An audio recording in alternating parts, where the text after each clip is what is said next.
a donc le cadre spatio-temporel et les personnages. On va commencer alors par le cadre spatial. Pourquoi le cadre spatial?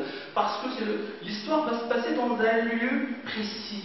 Alors, la pension Vauquet, située dans le bas de la rue Neuve-Sainte-Geneviève, à l'endroit où le terrain s'abaisse vers la rue de l'Arbalète, une pension bourgeoise établie rue Neuve-Sainte-Geneviève entre le quartier latin et le faubourg Saint-Marceau. La rue Neuve-Sainte-Geneviève comme un cadre de bronze. Un cadre de bronze, c'est donc un espace donc précieux, là où va se passer l'histoire, si vous voulez bien.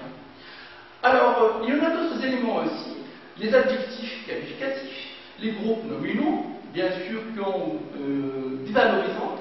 Alors, bien sûr, on va voir les couleurs, brune, idée grave, ton jaune, teinte sévère, pavé sec, maison morne.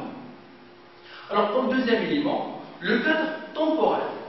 Bien sûr, le cadre temporel, donc, il nous situe à quelle époque, à quel moment se situe cette histoire. On a déjà un élément important en 1819. Alors, si on peut poser la question, à quelle époque, à quel siècle?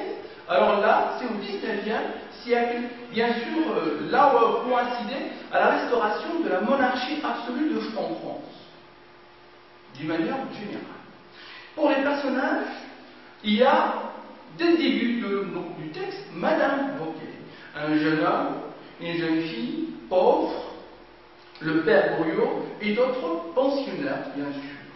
Alors, par quoi commence bien sûr l'extrait? Il commence par le nom de Madame Vauquet. Alors, comment est donc cette dame elle est donc apparue? Madame Vauquet, donc, il qualifie comme vieille. D'accord? Qu'est-ce qu'elle possède cette dame? Il possède une pension. Bien sûr, où se passe donc cette pension? À Paris. Depuis quand? Depuis 40 ans. Donc, on reçoit la pension. Donc, bien sûr, donc, les types de clientèle qu'elle reçoit, il y a des hommes, il y a des femmes, il y a des jeunes, il y a des vieillards. Donc, il y a une mise en scène du personnage. Madame Vauquet aussi bien que les indices de temps et de l'espace, si vous voulez bien. Donc, description de l'espace. Il y a une focalisation, si vous voulez bien, on dit focalisation, on dit aussi un point de vue zéro. Donc, point de vue omniscient ou focalisation zéro, c'est la même chose. Alors, par le biais de va-et-vient dans le temps, donc, depuis 40 ans, depuis 30 ans, en 1819, etc., il y a un indice de valeur et de jugement, d'accord, sans que jamais la médisance est attaquée. Donc, c'est-à-dire, donc, autrement dit, donc, cette pension, il a donc une clientèle respectable, normalement, donc cette pension aussi va avoir une valeur, si on veut, d'une manière assez valorisante, dévalorisante par donc, le narrateur. C'est ce qu'on va découvrir ensemble. D'accord? Alors, on a aussi, donc, si vous voulez bien, l'article, tout à l'heure, donc je répète, un drame qui se déroulera à Paris, dans la pension bourgeoise de Madame Vauquet, et qui tend en rapport avec le père Goriot. Donc, petite synthèse de ce qu'on a donc présenté comme premier point. Le texte situé au début du roman nous informe sur quoi?